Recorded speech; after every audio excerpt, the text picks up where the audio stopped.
En aquel tiempo, al pasar, vio Jesús a un hombre llamado Mateo sentado al mostrador de los impuestos y le dijo: «Sígueme». Él se levantó y lo siguió. Estando en la casa, sentado a la mesa, muchos publicanos y pecadores que habían acudido se sentaban con Jesús y sus discípulos. Los fariseos, al verlo, preguntaron a los discípulos: «¿Cómo es que vuestro maestro come con publicanos y pecadores?». Jesús lo oyó y dijo: «No tienen necesidad de médico los sanos, sino los enfermos. Andad, aprended lo que significa misericordia quiero y no sacrificio, que no he venido a llamar a justos, sino a pecadores». Palabra del Señor. Gloria a ti, Señor Jesús. Hoy la Iglesia celebra la fiesta de un santo, de un evangelista, San Mateo. Y creo que es un buen momento para reflexionar sobre el valor, la fiabilidad de los evangelios. Y quisiera empezar primero por explicar por qué esa fiabilidad ya no es hoy la que era antes. Durante el siglo XX, primera mitad del siglo XX, iniciando ya en el XIX, cuando se estudia filosofía contemporánea, se estudia a 4 pensadores que han sido designados en su conjunto, aunque son muy distintos entre ellos, con el nombre de padres de la sospecha. Marx, Feuerbach, después, con una línea distinta, Freud o Nietzsche, los padres de la sospecha, porque pusieron el pensamiento más o menos seguro, más o menos aquel pensamiento que había dejado Kant, incluso el pensamiento que había dejado Hegel, aunque al menos 2 de ellos son hijos intelectuales de Hegel, Marx y Feuerbach, pusieron el pensamiento patas arriba, los padres de la sospecha. Había que sospechar de todo. Por ejemplo, Freud sospechaba del cariño entre los hijos y las madres. Pero estos padres de la sospecha se vieron acompañados, secundados o incluso podría ser hasta precedidos por unos padres de la sospecha dentro de la Iglesia. El más conocido, no el único, Rudolf Bultmann. Bultmann, un teólogo centroeuropeo, empezó a poner en duda la historicidad de los evangelios. No fue el único, desde luego. Todo lo que olía a milagro, a extraordinario, a sobrenatural, todo eso era inventado. Los evangelios no eran, según Bultmann y sus seguidores, los evangelios no eran el relato histórico, fiable, de lo que Jesucristo hizo, sino que eran una invención posterior, según ellos, a veces muy posterior. Una invención elaborada por una iglesia que se había constituido como un instrumento de poder, como una institución poderosa, y que necesitaba tener unas raíces en las que apoyarse. El Evangelio, por lo tanto, no como el relato de una historia, sino como un mito con un fondo histórico, pero con un fondo muy pequeño y que ni siquiera se podía saber exactamente en qué consistía ese fondo. La sospecha se lanzó sobre la figura de Jesús a través de cómo la conocemos, es decir, a través de los evangelios. También se lanzó sobre San Pablo, diciendo que San Pablo era el verdadero fundador del cristianismo, porque había hecho del rabino Jesús, que nunca pretendió ser más allá que un profeta judío, había hecho del rabino Jesús un Dios hecho hombre. Esto puede parecer algo muy antiguo, pero con esto se tuvo que enfrentar ya Pío XII, Y desde luego con esto se tuvieron que enfrentar los papas posteriores al Concilio Vaticano II. Si alguno de mis oyentes pudiera leer el primer libro de la trilogía publicada por Benedicto XVI, la introducción donde habla de la crisis del estudio de los evangelios, entendería lo que está pasando. Porque esto no fue una cosa de hace un siglo.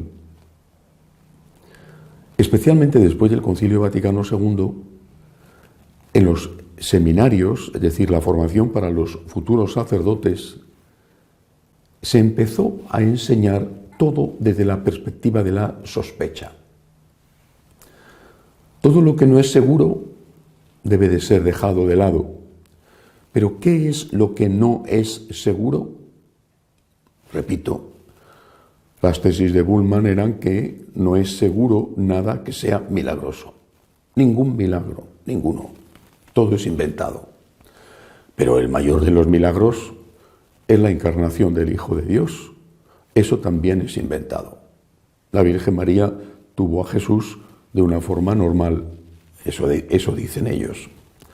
Y el otro gran milagro, extraordinario milagro, la resurrección del Señor, también eso es inventado. Jesús es solo un personaje que, en el caso de que haya existido, no es más que un rabino judío muy comprometido, eso sí, con lo social, con los pobres, con las mujeres, pero nada que ver con el Hijo de Dios hecho hombre. Por supuesto, le mataron, como a tantos, la represión de los poderosos, en ese caso los romanos, le mataron y naturalmente, según ellos, no resucitó. No explican cómo es posible que aquellos que le habían visto morir y que se habían acobardado, después salieran a la calle valientemente a predicar el Evangelio y por lo tanto cómo el Evangelio creciera también entre aquellos que habían sido testigos. Es decir, no se empieza a hablar de que Cristo resucitó 200 años después, sino inmediatamente cuando en aquella Jerusalén que había visto morir a Jesús seguían viviendo las mismas personas. Pero la función de la sospecha no era dar respuestas, sino precisamente acabar con las respuestas. ¿Por qué? Eso es lo que hay que preguntarse. ¿Por qué? ¿Por qué?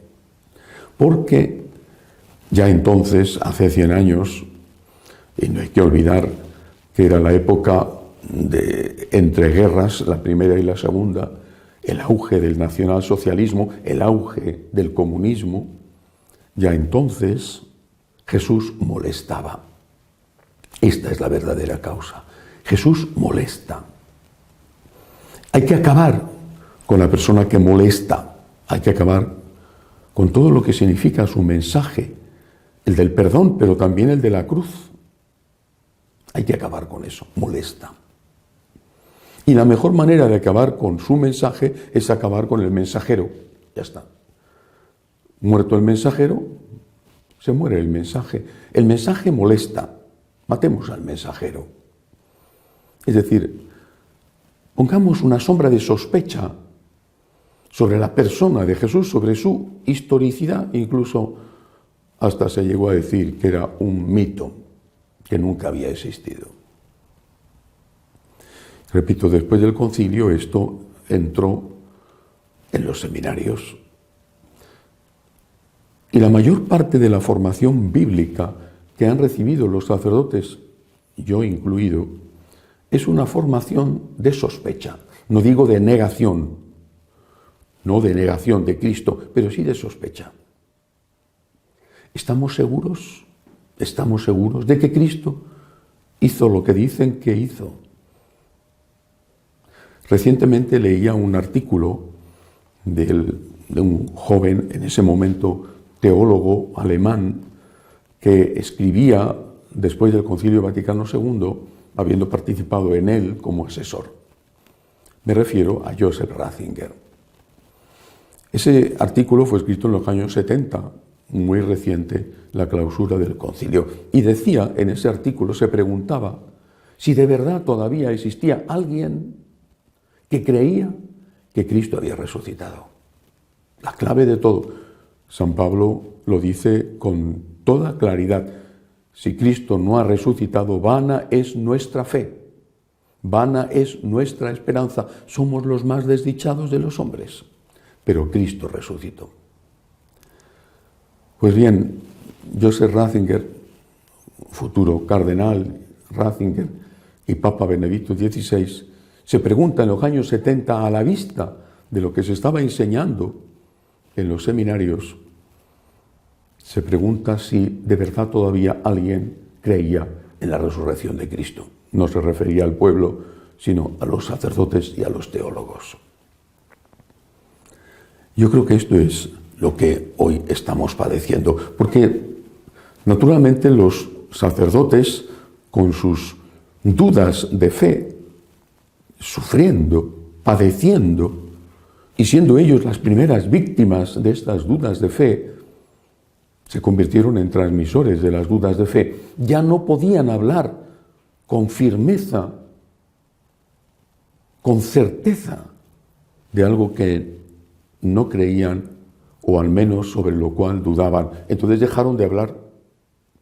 Lentamente, inevitablemente, el sacerdote se convirtió en un activista social. Eso era concreto, era real. Dar de comer al hambriento. Eso era real porque había una persona que tenía hambre. Ahí estaba el sentido de una consagración, que naturalmente no había sido así en sus orígenes, pero que fue manipulada, destruida, pervertida en sus años de formación o después. Si alguno no entraba por ese aro de ese modernismo nuevo, posconciliar, si alguno no entraba por ese aro, se le marginaba y se le hacía muchas veces la vida imposible. Y estoy hablando de la época en que los papas eran papas conservadores, no solamente Pablo VI, sino Juan Pablo II, incluso Benedicto XVI, que hicieron todo lo posible para que esto no fuera así, con nombramientos de obispos, intentando controlar los seminarios, y que consiguieron algo, pero ni mucho menos todo. Y así llegó la crisis, sin darse cuenta, como un veneno, llegó la crisis al pueblo de Dios. Y llegó porque en las homilías, las que se entendían, porque afortunadamente la mayoría no se entendían, y esos que no eran capaces de explicar lo que pensaban al pueblo eran los que menos daño hacían, pero en las que se entendían, pues ya no se hablaba de la vida eterna, porque no se creía en ella. Ya no se hablaba de la resurrección, porque se tenían muchísimas dudas. Ya no se hablaba del premio o del castigo, y la idea de un Dios amor, que era amor cuando juzgaba y era amor cuando perdonaba, porque el perdón sigue al juicio, no lo precede. Primero tiene que haber el juicio y después, si pides perdón, te lo dan, pero el perdón es un don que recibes, no un derecho que exiges. Pues bien, todo eso desapareció y solo se hablaba de acción social. No es casualidad en absoluto que, por ejemplo, en la fiesta del Corpus Christi se pusiera la colecta para ayudar a las personas necesitadas. Ya no se hablaba de la presencia real de Cristo en la Eucaristía, que para eso es la fiesta del Corpus Christi, sino que se hablaba de que había que hacer una buena colecta para ayudar a los pobres. Y no es casualidad que en el Jueves Santo ya no se insistiera en la institución de la presencia real de la Eucaristía o del sacerdocio, sino que fuera el día del amor fraterno. Lo cual es verdad, es cierto, y además la Eucaristía nos mueve a ayudar a la gente necesitada, pero como consecuencia, no como primer motivo. Poco a poco la fe se fue vaciando de sentido, y la gente, la mayoría de la gente, se fue marchando. Por eso hoy es la fiesta de un evangelista. Y hay que decirlo con toda claridad, aunque les duela. Y aunque te digan aquella frase tristemente célebre, del superior general de los jesuitas, aunque te digan, ¿cómo vamos a saber si es verdad lo que dijo Cristo si en esa época no había grabadora? Es verdad que no había grabadora, no la había, pero había hombres que derramaban su sangre. Aquella gente que vio, que tocó, que escuchó, no solamente al Cristo vivo de la Galilea o de Jerusalén, sino al Cristo resucitado, esa gente que metió los dedos en el agujero de la cruz, esa gente que palpó el cuerpo resucitado y que se abrazó a sus pies, hombres y mujeres, murieron mártires. Y murieron mártires no porque no les gustara la vida o porque fueran masoquistas que querían sufrir el padecimiento de la tortura. Murieron mártires porque habían visto, tocado, escuchado al Cristo resucitado y sabían que era verdad, que esa era la firma de Dios sobre todo lo que Cristo había hecho y enseñado. Cristo resucitó. Es verdad que Cristo resucitó y por lo tanto es verdad todo. No había grabadora, había sangre. No se grababa en una cinta manipulable como todo. Se grababa en el corazón de los hombres y se firmaba el documento con la sangre de los mártires. Cristo resucitó. Los evangelios son auténticos. Es historia lo que nos cuentan. No es mito, no es leyenda, no es invención. Es historia. Y además historia temprana. Antes del año 70, destrucción de Jerusalén por Tito, antes de eso, 3 de los evangelios ya estaban escritos. Hoy es la fiesta de San Mateo. Hagamos este acto de fe, pero hagamos también un acto de razón, de sentido común. Si todo hubiera sido mentira, ¿por qué murieron aquellos? ¿Y por qué murieron los siguientes? Y hagamos también, aunque tenga menos valor, un acto de confianza en nuestras propias experiencias. Repito, tiene menos valor, pero cada uno de nosotros, o al menos muchos de nosotros, tiene una experiencia de Dios. No de un muerto, no de un mito, no de una sugestión, sino de alguien que sentimos vivo, que sabemos que está vivo, que hemos tocado, no con nuestras manos como María Magdalena o como Santo Tomás, pero sí que hemos tocado con las manos del alma y que en infinidad de ocasiones nos ha consolado y nos ha hecho llegar la absoluta certeza de que de verdad está vivo, de que es alguien, no es algo, de que ha resucitado y de que nos espera cuando llegue la hora de nuestra muerte. Cristo está vivo, lo que cuentan los evangelios es verdad y nosotros hemos conocido y creído en este amor de Dios. Que así sea.